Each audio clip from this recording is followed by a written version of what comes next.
그리고 94년에 또 굉장히 중요한 법이 하나가 통과돼요. 돌격 무기, 돌격 소총이라고도 얘기를 하는데 AR-15 소총이라는 게 있어요. 근데 이게 너무 성능이 좋으니까 간혹가다 경찰하고 이렇게 좀 뭐랄까요, 총격전을 벌인다든지 뭐 이러더라도 경찰이 오히려 이 총기 성능이 떨어지는 경우가 생기니까 이걸 금지시키는 거예요. 사실 이건 굉장히 강한 법이었는데 그러고 나니까 부작용이 생겨요.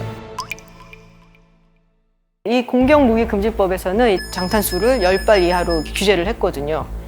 그래서 이 제조사들이 크기를 크게 만들면 어떨까? 살상력을 늘리기 위해서. 그래서 구경이 큰 총을 생산을 해내요. 근데 그게 또 인기가 엄청 많아갖고 되게 많이 팔리고 살상력은 더 뛰어난, 효과가 훨씬 더 큰 그런 무기를 만들어내준 꼴이 돼버린 거죠. 그러니까 이 규제를 하는 것만이 또 답은 아니다라고 보여주는 하나의 사례라고도 할 수가 있죠. 그러면서 이 총기 규제에 대한 법들이 나오고 제안이 나올 때마다 총기 소유의 자유를 지지하는 사람들은 위헌이다라고 이야기를 합니다.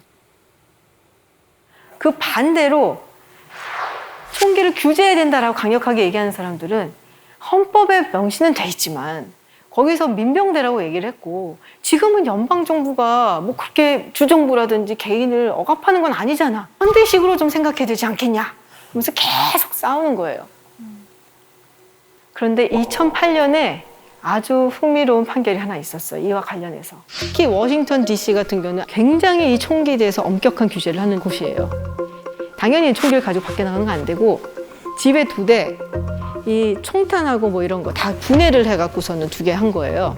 그런데 2008년에 워싱턴 DC에 살고 있었던 딕 헬러라는 인물이 있었는데요. 헬러가 생각하기에는 아니 지금 우리 집에 강도가 들었어. 언제 경찰이 올지 몰라. 그럼 내가 어떻게 해야 돼? 내 총 어디 있지? 아 여기 있네. 이거 조립해야지. 막 조립하고 잠깐만. 이러고 조립해갖고 딱 말이 안 되잖아. 엄연히 이거는 수정헌법 2조에 나와 있는 총기를 가질 권리를 이거를 무시하는 거라고.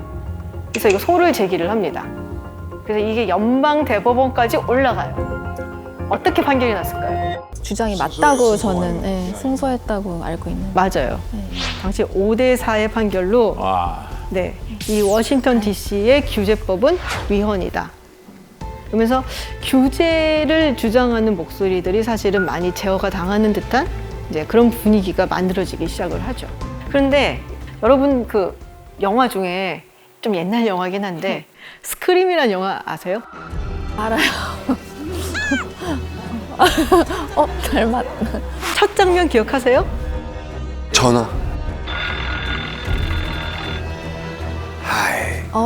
하이 시드니. 하이 시드니. 그 집이 이렇게 배경이 나오잖아요. 정말 좋은 집인데 주변에 아무것도 없어요. 그죠? 생각하는 것보다 미국은 아주 넓은 나라고 고립되어 있는 곳들도 굉장히 많고 심지어 주소가 아직도 없는 데도 있어요. 저는 그 버지니아 애넌데일이라는 곳에 갔었는데 집과 집 사이가 무지 넓더라고요. 그 밤 되면은 적막강산이에요. 그렇게 이렇게 고립되어 있는 데는 진짜 범죄자들이 이렇게 뭐 침범한다든지 하면은 권총이나 이런 거 없으면은 자기 방어가 불가능할 것 같다는 생각이 들더라고요, 사실은. 말씀해 주신 대로 정말 멀리 떨어져 있는 집들이 많아요. 네. 근데 그런 경우에 누가 막 침범을 했어요. 911 전화를 해요. 한참 있어야 옵니다. 몇 시간 뒤에 올 수도 있죠. 몇 시간 뒤에 올 수도 있죠. 옆집 갔는데 차 몰고 가야 되는 동네인데 언제 그걸 기다려요. 맞아요. 그래서 이런 곳에 사는 사람들이 정말 호신용으로 내가 총을 가지고 있는데 총기 규제된다. 너무 총기 규제 반대하는 건 너무 나쁜 짓이야. 그러면은 화가 나겠죠. 나는 정말 필요한데.